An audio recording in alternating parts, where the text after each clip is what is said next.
자, 오늘이 7, 8월 정치학 문제풀이 강의 첫날입니다. 그죠? 뭐 주의하고 당부 말씀을 몇 가지 좀 드리고 그 다음에 강의가 어떻게 진행되는지 말씀드리고 시작할게요. 자, 일단은 뭐 7, 8월 일정을 한번 참고하시고 어쨌든 가급적이면 7주에 끝내겠습니다. 그리고 9월 2일부터는 모의고사만 들어가니까 일단 그렇게 진행을 하고요. 그 다음에 이제 정치학 강의 같은 경우는 사실은 조금 제일 문제가 되는 게 정치학이 약간 많이 추상적이에요. 예. 똑같은 사회문화도 추상적인데 근데 왜 사회문화는 추상적으로 못 느끼고 정치학은 추상적으로 느끼느냐 라고 이야기를 한다면 사회문화는 고등학교 때도 했거든. 네, 그러다 보니까 이제 좀 익숙하다 보니까 그 다음에 이제 기본 개념만 건드리다 보니까 사회학은 좀 추상적이다 보다는 쉽다 그런 생각이 좀 들고, 근데 정치학은 좀 그렇지 못하다 보니까 이게 조금 추상적으로 많이 느껴지는데 사실은 사람 사는 이야기니까 뻔한 이야기입니다. 그래서 이걸 심각하게 뭐 고민하실 필요는 전혀 없고요. 그 다음에 이제 정치학에서 가장 요즘에 이제 기본적으로 건드리고자 하는 건 정치학뿐만 아니고 경제학도 그렇고 정치학도 그렇고 법학도 그렇고 이제 기본 개념을 얼마나 이해를 하고 있느냐, 그 기본 원리 자체를 얼마나 이해를 하고 있느냐라고 하는 걸 자꾸 물어보려고 해요. 그런데 자꾸만 여러분들 어떻게 하냐면 기본 원리나 속성보다는 어디에 집중을 하냐면 자꾸 암기하는 집중을 한단 말이에요, 통째로. 네, 그러다 보니까 이제 답을 쓰기도 힘들고 그 다음에 그런 것들을 알면서도 이제 실수해서 놓치는 거죠. 그래서 그런 것들 놓치지 않도록 우리가 하고요. 그 다음에 이제 1페이지 맨 마지막에 보면 강의 진행 방법이 나와 있는데 일단은 이제 주요 쟁점 정리를 할 겁니다. 어제 경제학 할 때처럼 여러분들이 어떤 개념을 알고 있는데 어떤 부분에서 약한지 그거 좀 건드리면서 계속 확인을 해 나갈 거고요. 그래서 출제가 될 만한 부분을 건드릴 겁니다, 일단. 그래서 그런 부분들을 여러분이 놓치고 있는 거, 생각하지 못했던 거, 그런 것들을 건드리면서 진행을 하고요. 그 다음에 이제 문제는 크게 이제 두 가지 유형으로 주어집니다. 하나는 강의 시간 때 우리가 다뤄야 될 예상 문제가 있고요. 그 다음에 여러분들이 해야 될 것은 자료에 나와 있는 기입형, 빈칸을 채워놔야 됩니다. 물론 이제 1, 2월 달부터 해서 쭉 강의 들어오셨던 분들은 뭐 교재도 있으니까 거의 뭐 빈칸에 채워놓는 거에 힘들진 않을 거예요. 근데 막상 생각보다 안 채워지죠. 네, 그러니까 그게 사실은 여러분들이 알고는 있지만 실제로 내가 채워보면 못 채워놓는 거예요. 그래서 여러분들이 아는 것과 모르는 것 중요한 것 중에 그걸 반드시 정리를 하시고요. 그 다음에 여기 나온 대로 이제 확인하고 실전 연습 문제 나오는데 이거는 이제 여러분들 복습 문제입니다. 이건 이제 답하고 그 다음에 기입형도 마찬가지로 전부 다 각주에 답을 다 달아놨기 때문에 각주로 달려져 있죠. 예. 그래서 일단 이제 여러분들은 그걸 확인해서 이제 정리를 좀 하시면 되겠고요. 그 다음에 이제 또 지금 단계에서 이런 친구들이 있어요. 가끔씩 가다 이제 이론 정리를 7, 8월 때 좀 자기가 미진하니까 해야 되겠다. 그래서 뭐 이론 강의 좀 들어볼까요? 이론 정리 좀 할까요? 옛날 자료 좀 볼까요? 뭐 이렇게 자꾸 하는데 그거는 제가 볼 때는 우리가 이제 이런 말 하죠. 메모 비용은 과거를 묻지 마라. 과거는 잊어야 돼요. 시험에서 제일 중요한 거는 뭐 시험뿐만 아니라 인생 사는 데에서 제일 중요한 거는 지금 현재 이 시점에서 내가 해야 될 일에 집중하는 거예요. 그리고 이제 그걸 다 했을 때, 여유가 있을 때, 뭐 과거도 한 번씩 돌아보고, 옛날에 내가 이런 반성도 좀 해보고, 뭐 그렇게 하는 거지. 이 시점에서 지금 현재 되돌아가서 뭐 처음부터 이론 정리하고, 그러면 7, 8월 계획은 지금까지 그런 계획 세워가지고 성공한 케이스를 제가 본 적이 없어요. 물론, 수익적인 측면에서는 제가 그렇게 이야기를 할 수도 있어요. 강의 들어라. 이런 강의 다 듣고, 문제풀이 강의도 듣고, 그렇게 해서 열심히 해. 근데 그 사람이 할 수 있는 게 아니잖아. 그러니까 그걸 그렇게 이야기를 하는 거는 제가 볼 때는 굉장히 무책임한 일이고, 그 다음에 그렇게 말을 해서도 안 되는 일이고요. 그러니까 그거는 사실 말을 할 수가 없어요. 그러니까 지금 이 단계에서는 실력을 늘리는 방법, 시험에 가까이 가는 방법은 문제를 가지고 연습하는 거고, 중요한 건 이제 어떤 문제를 가지고 어떻게 접근해서 연습하느냐 중요한 거지. 그렇죠. 문제만 가지고 연습하는 게 중요한 건 또 아니고. 오해를 하시면 안 됩니다. 항상 보면 거기에 실제적인 의미와 맥락이 담겨져 있는 거지. 예, 그걸 항상 염두에 두시고요. 그 다음에 이제 정치학은 또 이제 글쓰기가 좀 힘들어 하시는 분들이 굉장히 많아요. 교육론도 그렇고 교육학도 그렇고. 그런데 이건 사실 어디에서 문제가 온 거냐면 여러분들이 학교 다닐 때 국어는 소홀히 하고 영어에 집중하다 보니까 전부 다 언어를 쓰는 방식이 전부 다 영어식이에요. 그러니까 이제 글을 쓰는 게 굉장히 힘들어요. 예, 그러니까 이거는 사실은 이게 어릴 때부터 훈련이 되어 와야 되는 것들을 훈련이 잘못돼 가지고, 그런데 물론 그건 여러분 탓이 아니라 대한민국 교육이 잘못된 겁니다. 그러니까 이건 이 훈련을 받다 보니까 글쓰기가 정말 힘들어하는 거거든요. 그런데 핵심은 그겁니다. 주어하고 수어를 정확하게 쓰자. 무엇이 주어이고 수어가 무엇인지를 자꾸 염두에 두면서 써야 돼요. 그 다음에 두 번째는 뭐냐면 주어하고 수어는 반드시 핵심적인 키워드 용어를 쓰는 거예요. 그게 포함시켜 쓰는 겁니다. 그러면 핵심적인 키워드를 주술에 맞춰 쓰면 그게 쉽게 쓰는 거예요. 그런데 여러분들이 대부분 다 어떻게 되냐면 핵심적인 키워드를 주술에 맞춰 안 써. 막 이게 어떻게 되면 사고가 이렇게 분산이 돼요. 이리 갔다 저리 갔다가 이제 말도 길어지고 막 풀어서 쓴다고 하는데, 그러니까 풀어서 쓴다라고 하는 걸 오해를 하시면 안 돼요. 풀어서 쓴다라고 하는 것은 이해하기 쉽도록 쓴다는 이야기예요. 그런데 쉽도록 쓴다라고 했을 때 시험에 중요한 거는 쉽도록 쓰는데 압축해 써야 돼요. 그게 얼마나 어렵겠어요, 사실은. 그런데 훈련 과정이 없으면 사실은 쉽게 쓰는데 압축해 쓰는 건 힘들어요. 제가 볼 때 제가 본 역대 교재, 교과서, 저자 중에 쉽게 쓰면서 압축에 제일 잘 쓴 글을 쓰는 사람은 경제학 원론 이중구 교수. 그 정도 분만 계실 뿐이지 실제로 대학에서 교수하고 강의하는 사람들 중에도 압축해서 글을 정말 쉽게 쓴다 본 적이 별로 없습니다. 그러니까 그거는 여러분들이 지금 현재부터 훈련을 해 나가야 되는 거고, 그러면 여러분이 시험을 위해서 필요한 건 뭐냐? 일단은 무조건 컴팩트하게 써라. 써야 될 것만 일단 쓰자. 그런데 주술에 맞춰서 핵심 키워드를 넣어서 쓸 것만 쓰자. 이게 제일 중요한 포인트입니다. 글쓰기에는. 그래서 그걸 잊지 마시고 정치학부터는 그렇게 진행을 해 나가시면 되겠다. 됐어요? 그 다음에 이제 정치학의 주제와 관련되는 기출문제 주제들 같은 경우에는 일단은 정치발전의 과제, 정치제도 파트가 제일 중요합니다. 그러니까 여기에 지금 표에 나와 있는 정치발전의 과제는 당연히 뭐냐면 정치제도를 이야기하는 거죠. 그래서 이 정치제도가 사실은 민주주의 발전에 제일 중요하다고 보는 입장이고, 이거는 이제 주류 정치학이 바라보는 대표적인 입장이에요. 그러면 이제 이 제도 중에서 제일 중요한 제도가 뭐냐라고 한다면 정당과 선거제도, 정부 형태입니다. 그러니까 이 이제 세 가지가 이제 가장 핵심이지. 그러니까 이게 세 문제가 나온다, 네 문제가 나온다고 했을 때 정치 발전의 과제에서 거의 50%에서 75%가 출제된다 보면 되고, 나머지 파트에서 25%, 한 15%가 출제된다 보면 돼요. 그러면 이제 1그룹이 정당과 선거제도, 정부 형태 이 세 가지 1그룹이라고 한다면 2그룹에 속해는 게 뭐냐? 이익집단, 그 다음에 민주주의, 이게 2그룹에 속하는 거고, 3그룹에 속하는 게 국정치, 그 다음에 마지막 D그룹에 속하는 게 정치사상. 정치사상이 옛날보다는 많이 약화됐죠. 모호하기도 하고. 그러니까 정치사상 요 부분이 그 다음 되고요.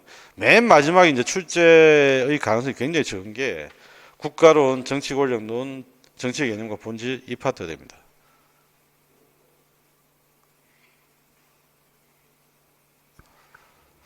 됐습니까? 자, 그러면 이제 이걸 이제 생각을 하시고 이제 우리가 지금부터 정치를 공부를 합니다. 자, 그러면 이제 첫 번째로 진도를 이제 시작을 해보면 첫 번째는 당연히 이제 정치의 개념과 본질입니다. 그러니까 정치의 개념이 뭐냐라고 한다면 그건 당연히 사람들은 서로 많이 가지려고 다툴 수밖에 없어요. 그죠? 많이 가지기 위해서. 그러니까 이 가치를 둘러싼 갈등이 발생했을 때 그 가치를 둘러싼 갈등을 해결하기 위한 분파이, 배분하는 거, 분배하는 거, 이게 바로 정치적 활동이에요. 그래서 여기서는 이제 결국은 뭐냐, 정치라고 하는 것은 분배를 하는 건데 분배를 받은 놈이 분배받은 거에 대해서 불만을 갖고 혁명하고 그다음에 몽둥이 들고 돌 던지고 이러면 정치 공동체가 유지가 안 되겠죠. 그러니까 이 분배를 할 때는 반드시 수반돼야 되는 게 뭐냐?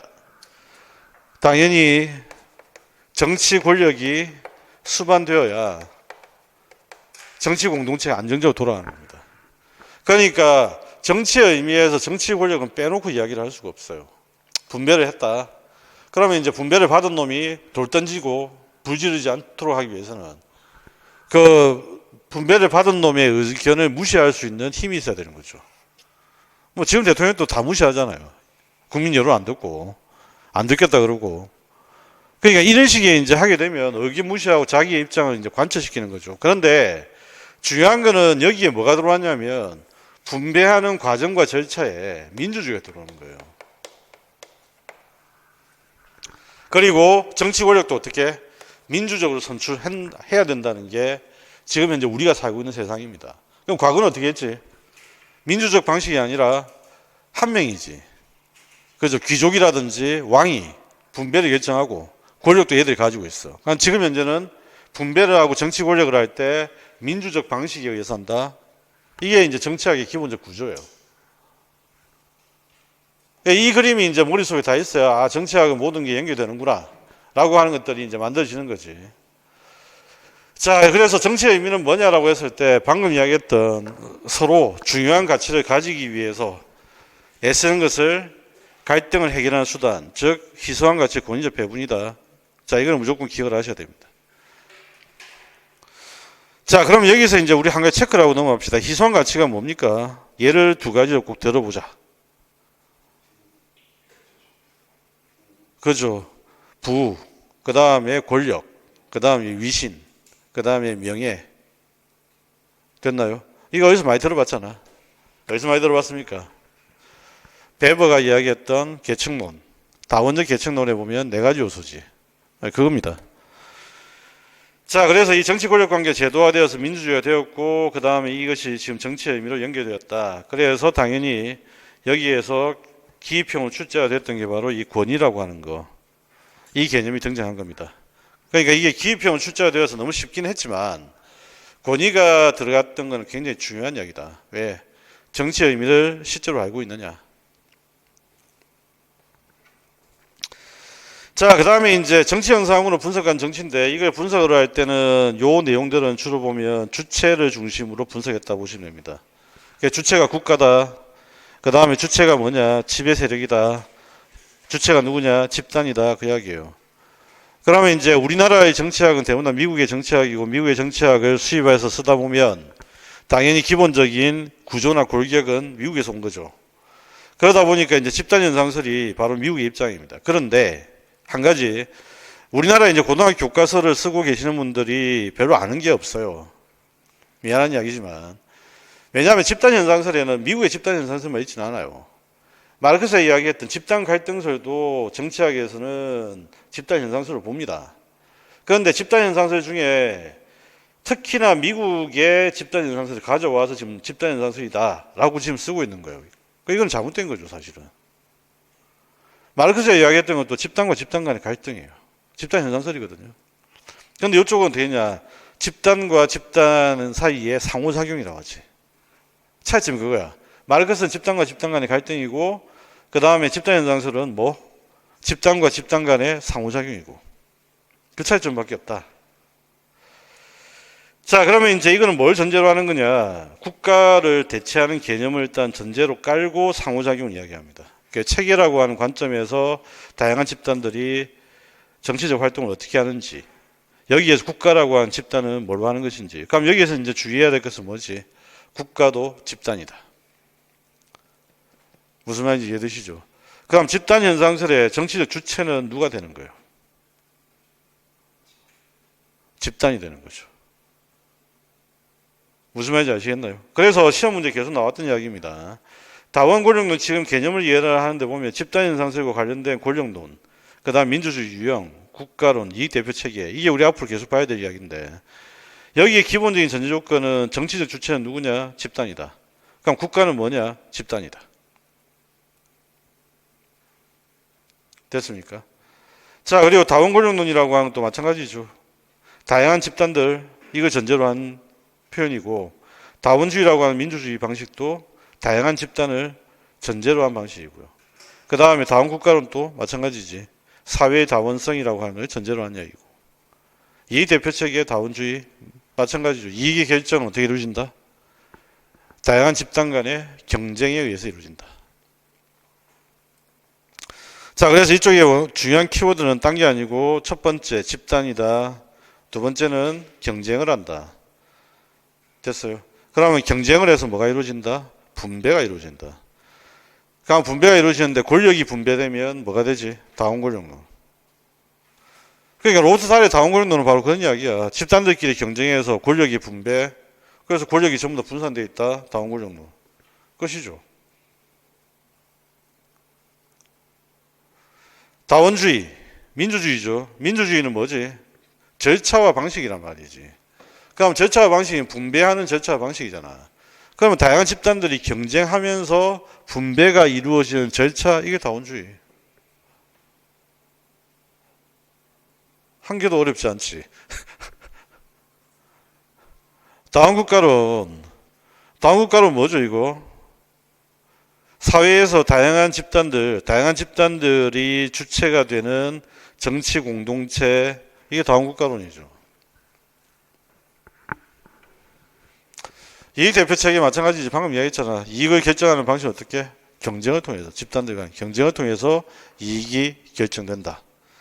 그리고 항상 중요한 거는 주어 수로에 맞춰서 글을 쓰는 건 맞아요. 그런데 강조하는 거, 중요한 거는 항상 조선말은 어디에 있어야 된다?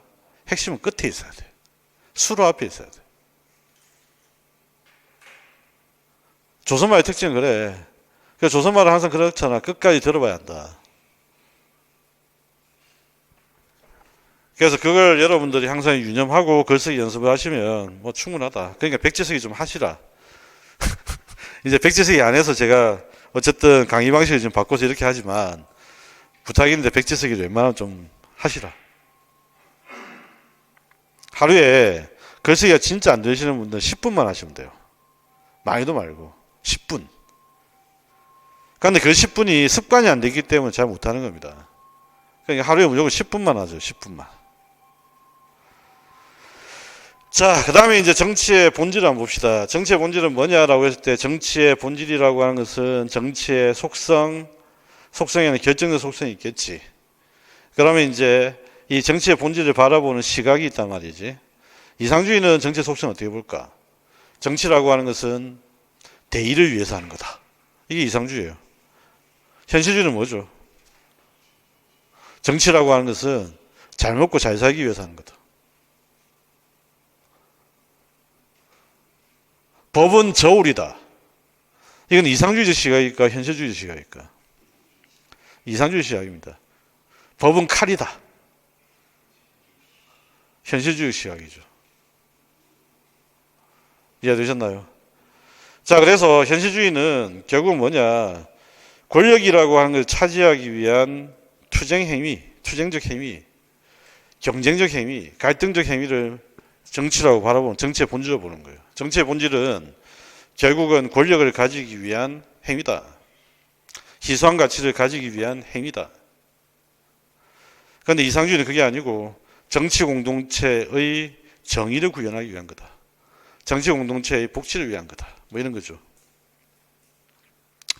자, 그러면 현실에서는 어떨까? 현실에서는 두 가지 얼굴을 다 하고 있다. 이걸 이해를 하시면 되겠습니다. 자, 문제를 보면서 다시 한번 정리 좀 해봅시다. 자, 이스트는 확대된 정치적 삶의 지평을 함축하고 있는 기억으로 정치를 정의를 하고 있다. 이스트는 정부 제도들을 밖으로 표출되는 행위에 초점을 맞췄다. 정치란 국가나 정부 제도 이상의 개념으로 되어 있는데 참 말을 어렵게 쓰는데 정부 제도들을 통해 밖으로 표출되는 행위에는 뭐가 있죠? 정치 체계적 관점으로 보면 투입, 전환, 산출 이런 것들 뜻하는 겁니다. 정치란 국가나 정부제도 이상의 개념으로 정부의 조직과 과정, 구조, 포괄적 관련된 정부제도나 조직 밖에 일어나는 현상까지 정치적 현상으로 포함시키거나 간주하였다. 이게 바로 뭐냐? 아마 행정학 공부하시는 분들은 아마 열심히 귀에 딱지가 나도록 알지. 귀에 피가 나도록 들었을 거야. 정치 체계. 그래서 정치체계라고 하는 현상을 볼 때 이렇게 보통 설명을 하잖아요. 그죠? 행위자들이 있고, 그 다음에 여기에 둘러싼 환경이라고 하는 게 있고, 그죠? 처음에는 행위자들이 모든 것들을 결정한다, 환경이 결정한다, 이렇게 하다가 나중에는 환경과 행위자가 상호작용을 일으킨다. 그러니까 여기에 이렇게 표현한 게 뭐지? 투입과 전환과 산출. 바로 그 이야기죠. 자, 이러한 시각에서 이스트는 정치는 사회 구성원의 요구를 구성력 있는 가치 배분인 정체로 전환시키는 과정. 자, 이 정의가 바로 희소한 가치의 권위적 배분, 바로 그 이야기고요. 정치를 사회를 위한 제 가치의 권위적 배분이라고 정의를 하고 있다. 가치의 권위적 배분은 누가 무엇을 언제 어떻게 하느냐. 이거는 누구의 표현이지? 라즈웰의 표현이에요. 라즈웰의 표현. 인간 사회의 중요한 문제는 가치가 제한되어서 구성원의 모든 분배욕과 충족되지 못한 데서 발생한다. 그 사회 내에 가치의 존재량이 적으면 적을수록 이를 둘러싼 갈등과 경쟁은 치열해진다. 따라서 가치의 배분을 둘러싼 갈등과 경쟁을 해결하기 위해 조정과 통제가 필요하고 이걸 할 수 있는 힘이 바로 뭐라고요? 권력이라고 하는 거다. 이스트는 끊임없는 위기와 갈등 속에서 기억이 어떻게 계속 유지되고 있는가를 이해하고자 했으며 기억의 활동 과정에 연구에 초점을 두고 있다. 그래서 집단 현상설을 설명할 때 전제로 하고 있는 개념이 뭐라고? 국가가 아니고 정치체계입니다. 아시겠죠? 그래서 이스트는 정치체계를 전제로 해서 정치의 개념을 도출하고 있다. 좀 더 줄이면 정치체계로부터 정치의 개념을 도출하고 있다. 이걸 하나 체크를 하시고요. 그 다음에 이제 니은. 가치의 권위적 배분, 니은. 이때 말하는 니은이 의미하는 것 두 가지 쓰라고 했습니다. 아까 이야기했던 대로 베버의 다원계층론, 부, 권력, 위신, 지위. 이 네 가지 중에 하나를 쓰시면 되고요. 그 다음에 갈등과 경쟁은 치열해지는데 이걸 해결하는 정치학적 개념 뭐죠? 정치 권력이죠. 아시겠나요? 정치학적 개념은 정치 권력입니다. 정치 권력이 상위 개념입니까? 권위가 상위 개념입니까? 정치 권력이 상위 개념입니다. 정치 권력 중에 국민의 동의와 지지를 받은 걸 뭐라고 하지? 권위라고 불러. 또 정치 권력 중에는 뭐가 있지? 영향력도 있어. 자, 그 다음에 2번. 다음 걸 읽고 기업과 연예에 들어갈 적절한 용어를 순서대로 쓰라고 했는데 이거는 맨날 뺄까 넣을까 아니면 어떻게 할까 고민하다가 계속 두는 이유는 고등학교 교과서에 항상 지도서에는 항상 들어가 있는 글이죠. 그래서 이건 기본적으로 알고 계셔야 됩니다. 디베레이즈는 야누스의 얼굴, 두 가지 얼굴을 가지고 있다. 그게 뭐냐? 하나는 이상주의, 하나는 현실주의입니다. 그렇죠? 자, 기억으로서 정치 세 번째 줄에 힘이 설득보다 효과적이며 또한 힘이 무엇이 옳은지를 궁극적으로 결정한다. 뭐죠? 현실주의. 정치적 갈등의 근본적인 해결은 적을 패배시키는 거다. 그러니까 지금 현재 보면 딱 우리나라 정치판에 특히 국민의힘이 딱 이런 정치를 하죠. 일단 정권 잡으면 일단 다 죽여. 요즘 열심히 이제 죽이려고 노력하고 있습니다. 그 다음에 이제 반면에 니은 정치는 인간이 본래 선하며 이성적인 존재라고 한다. 자, 이게 바로 이상주의입니다. 그렇죠? 그래서 기업과 연예에 들어갈 용어를 순서대로 쓰라. 라고 한다면 현실주의는 다른 말로 투쟁. 그 다음에 니은은 다른 말로 질서. 근데 어쨌든 기억에는 뭐지? 현실주의. 근데 야누스 얼굴의 내용을 따지면 투쟁과 질서입니다.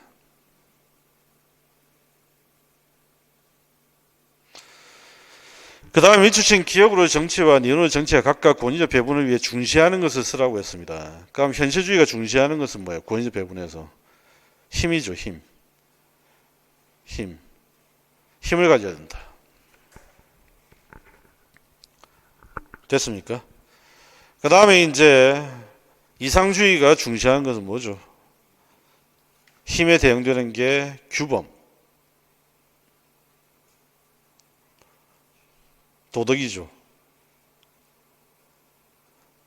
이걸 우리나라 지금 현재 현대 쉬운 말로 이야기하면 뭡니까? 국제정치로 가게 되면 규범과 제도. 됐어요. 규범과 제도.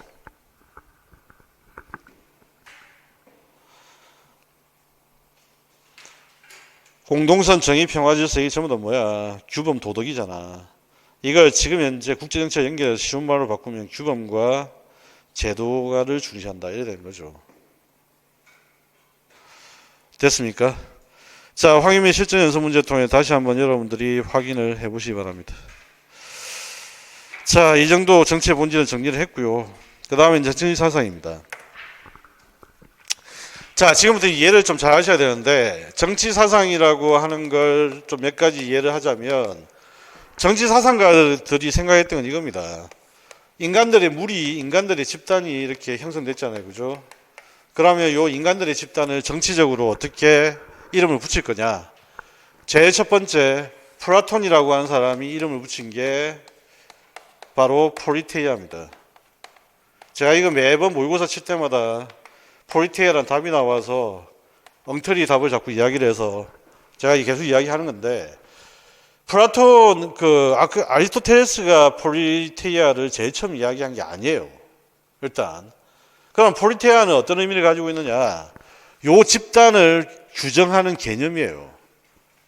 이 집단이 어떤 집단이냐라고 했더니 이 집단에는 뭔가 힘을 가지고 있는 애들이 있고 여기에는 시민의 권리라고 하는 것들이 있고 여기에는 법과 제도라고 하는 것들을 갖추고 있다. 이게 바로 포리테이아다. 이거지. 그럼 이 말은 이제 오늘날 무슨 이야기지? 오늘날 국가를 이야기하는 겁니다. 국가라고 하는 국가의 정체를 이야기하는 거예요. 국가의 정체. 국가의 정체를 이야기하는 거다. 이게 포리테이아입니다. 그러니까 당연히 플라톤이 국가론에서 포리테이아를 이야기를 했고 그의 제자였던 아리스토텔레스도 우리의 포리테이아, 다른 말로 바꾸면 우리의 국가는 이런 것이 되어야 한다라고 이야기를 하는 거예요. 그러면 이제 이렇게 되는 거죠. 우리의 국가라고 하는 것이 포리테이아가 상위 개념이면 이걸 규정하고 있는 하위 개념에 뭔가 있을 거 아니야. 그럼 독재국가도 있고 그 다음에 법이 없는 무법국가도 있고 이걸 이제 플라톤과 아리스토텔레스는 무법이라고 부르거든. 법치주의가 없는 국가, 무법국가.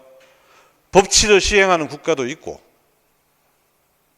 그 중에 대표적인 게 서울대 정치학에서 인용했던 게 혼합 입헌국가 이래 되는 거예요.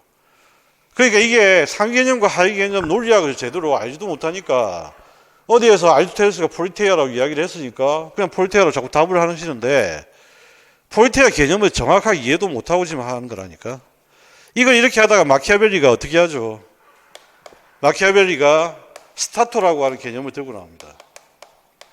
이게 바로 이제 여러분들 알고 있는 스테이트. 뭐죠? 영토, 국가. 이게 마키아벨리가 들고 나온 개념이에요. 그래서 여러분 시험에서 이게 뭐가 나오냐면 정치 공동체라고 하는 것을 과거에는 플라톤이 포리테이아라고 불렀고 그 다음에 마키아벨리는 스타토라고 불렀고 그러니까 이런 것들 지금 다 오늘날은 국가라는 개념을 지금 쓰고 있는 거예요. 무슨 말인지 아시겠죠? 그럼 국가라고 하는 정치 공동체 안에 뭐가 있어야 돼? 정치적 권력 관계가 있어야 되고 그 다음에 두 번째는 제도가 있어야 돼. 그래서 여러분 기출문제에 뭐가 나왔었냐면 플라톤의 글과 그 다음에 이제 그때 존 노크의 글이었나? 존 노크의 글을 물어보면서 뭐라고 했냐면 국가와 시민의 관계에 대해서 가나다를 비교하라는 문제가 있었어. 기억나시죠? 기출문제. 그래서 이게 지금 의미하는 바가 뭐냐면 국가라고 하는 정치 공동체는 어떤 구조로 되어 있는지를 설명하는 것 중에 한 문제였다고. 그게 기출문제야. 그러니까 그걸 지금 현재 취지를 잘 모르니까 물론 이렇게 설명하면 제가 말씀을 안 드렸던 가장 결정적 이유는 또 이렇게 설명하면 어렵잖아. 어렵다고 생각할 것 같아서. 그런데 지금 이제 문제풀이만이니까. 다 말씀드리는 거예요. 그래서 이거는 이렇게 되는 거고. 그 다음에 이제 포리테이아 스타트로 갑니다. 그죠? 그러면 이제 정치사상가들은 뭘 하는 거냐.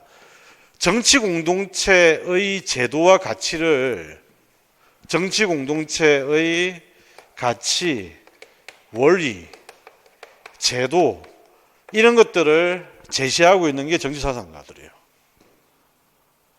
그래서 플라톤과 아리스토텔레스가 제일 첫 번째 제시했던 가치나 원리는 뭐였지? 법치주의. 그죠? 견제와 균형, 조화. 이게 나중에 이제 권력 분립 원리로 발전되잖아.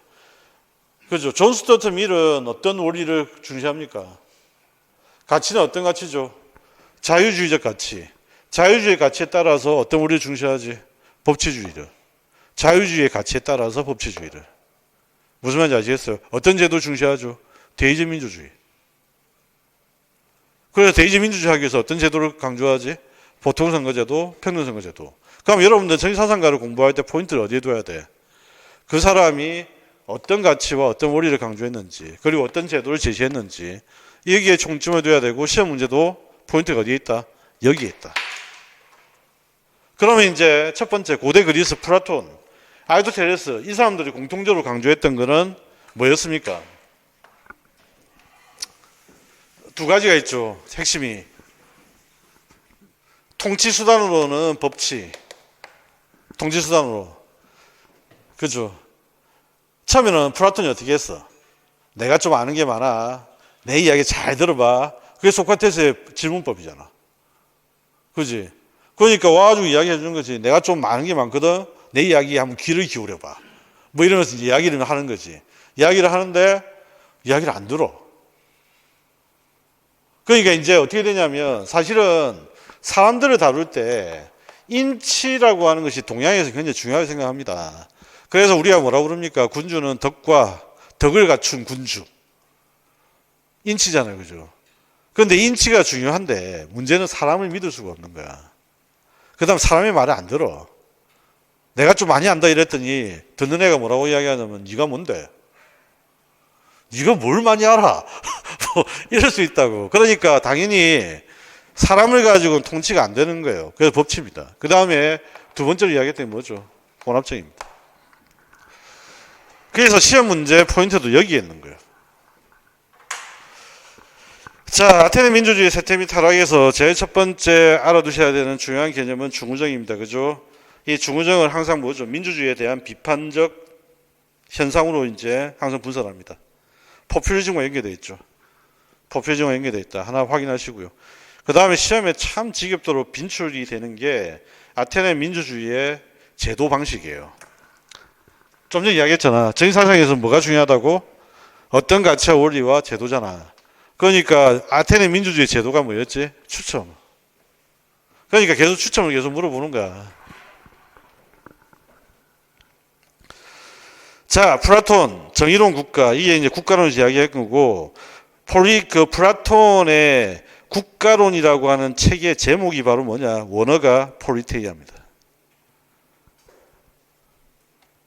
답답해서 진짜. 예. 그 다음에 이제 정의로운 국가. 그래서 이제 우리 동양처럼 천인정치 같은 것들 강조했죠. 덕을 갖추고 지혜와 덕을 갖춘 군주. 그런데 이제 씨알도 안 먹힙니다, 사람들이. 그래서 이제 뭘 이제 제시하냐면 차선의 정치 제시하는 거죠. 그래서 우리가 살고 있는 폴리테이아는 어떻게 돼야 되느냐? 통치는 법률에 의해서. 그 다음에 정치적인 의사결정은 혼합정에 의해서. 그래서 이 두 가지가 핵심이에요. 다만 이제 아리스토텔레스와 플라톤의 차이점이 뭐죠? 혼합적인 내용이 차이 납니다. 그죠? 플라톤 같은 경우에는 군주정과 민주정을 결합시키고, 그 다음에 지금 이제 아리스토텔레스 같은 경우는 뭐라고? 아리스토텔레스 같은 경우에는 귀족정과 민주정을 결합시킵니다. 그래서 우리가 이제 여기서부터 사실은 뭐가 나왔냐? 지금 현재 우리가 쓰고 있는 용어, 바로 혼합민주주의의 원조라고 보시면 돼요. 혼합민주주의 원조. 시험에서 혼합민주주의 원조가 누구냐? 이러면 또 막 존 스튜어트 밀 중간에서 헤매면 안 됩니다. 현대에 와서 그래야 됐다. 원조를 물어봤는데 현대에 와서 그래야 됐다. 이러면 안 되죠. 언제부터라고? 고대 그리스의 혼합정에서 기인한다.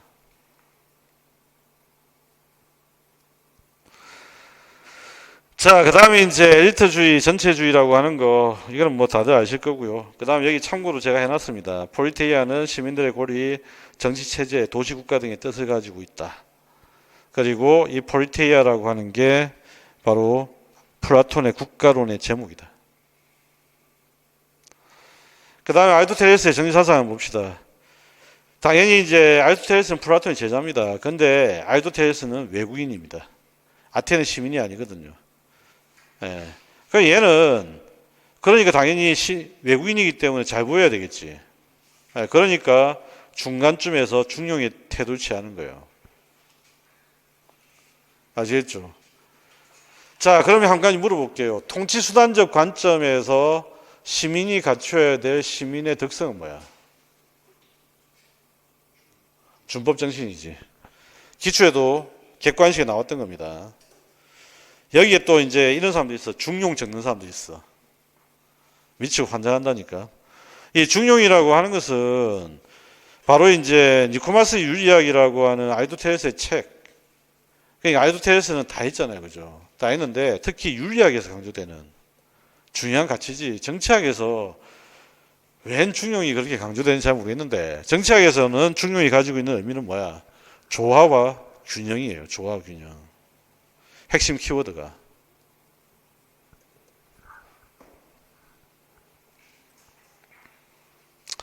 그래서 조화와 균형을 갖춘 게 제일 아름답다고 보는 거야.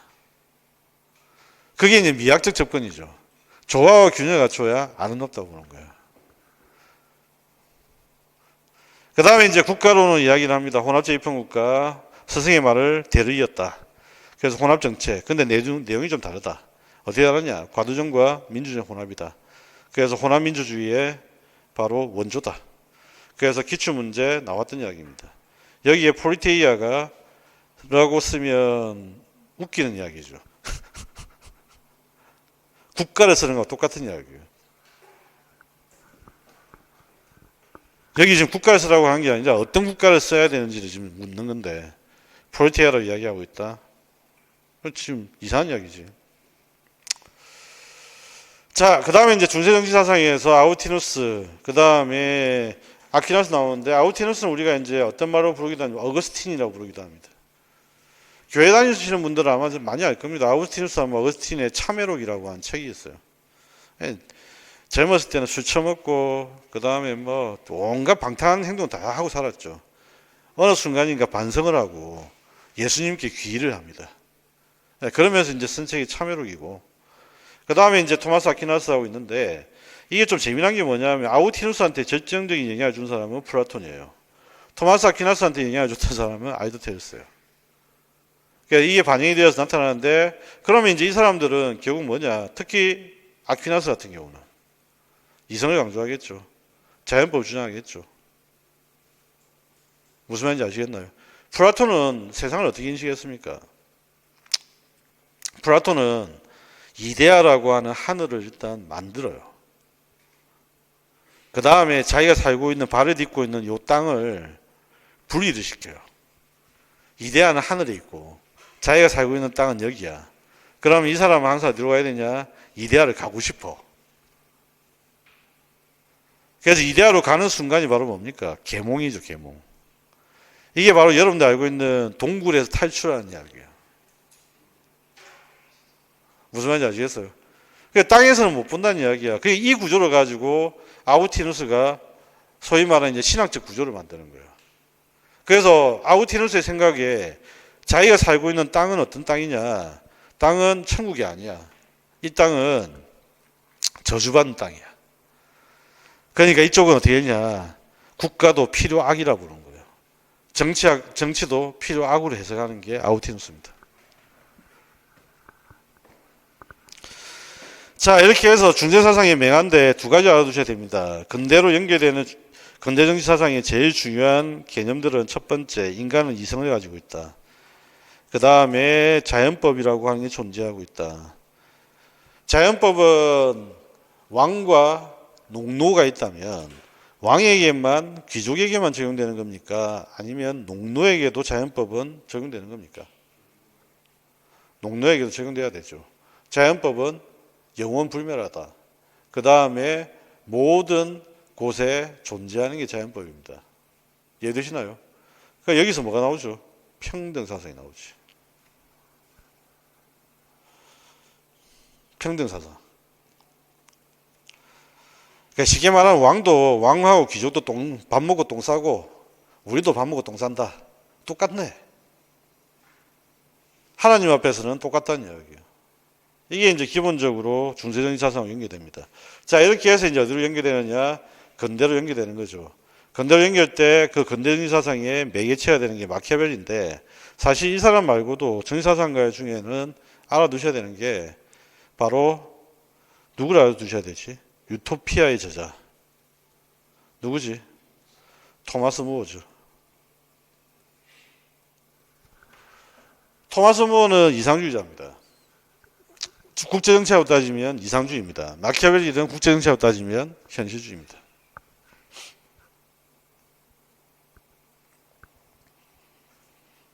자, 이렇게 해서 명맥을 이어간다. 그런데 이제 드디어 이제 뭐가 되냐? 강력한 힘을 가지고 있는 그동안 현실주의라고 하는 거. 왕하고 귀족들, 그 다음에 신부 이런 사람들 이제 막 고상을 떠는 거죠. 막 우아한 척하고, 막, 그 다음에 잘한 척하고. 뭐 그러면서 이제 막 고상함을 떨다가 마키아벨리가 이제 등장하면서부터는 이제 본격적으로 현실주의가 인정되는 거예요. 너의 욕망을 펼쳐라. 이거죠. 그러면서 이제 생존을 위한 정치라고 하는 게 부끄러운 일이냐? 부끄러운 일이 아니라는 거야. 생존하기 위해서는 뭐 뒤통수도 좀 치고, 그 다음에 또 한 가지 사기도 좀 치고, 그렇게 하는 게 당연히 필요하다. 그렇게 생각하는 관점으로 들어서는 게 마키아벨리부터입니다. 그런데 그러면 마키아벨리가 했던 가장 중요한 역할은 뭐예요? 국가와 군주에게 권력의 정당성을 부여했다는 거예요. 다시, 마키아벨리가 가지고 있는 정치학적으로 제일 중요한 의미는 뭐라고? 국가와 군주에게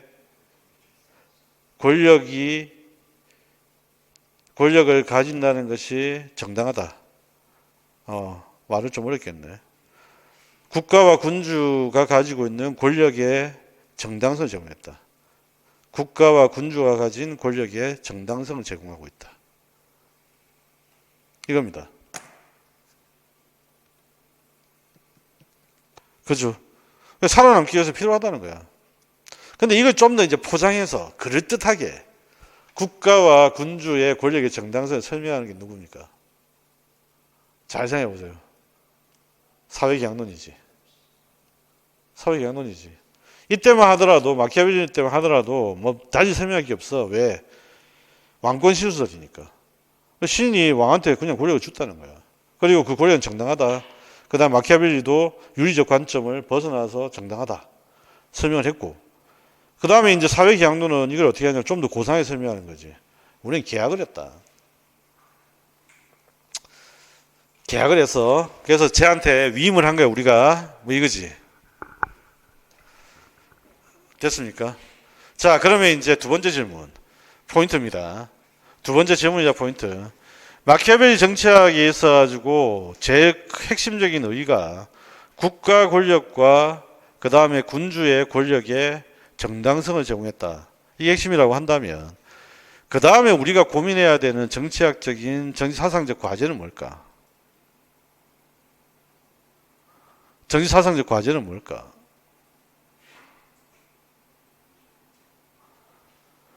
정치 권력에 대한 견제와 감시죠. 정치 권력에 대한 견제와 감시지. 됐어요.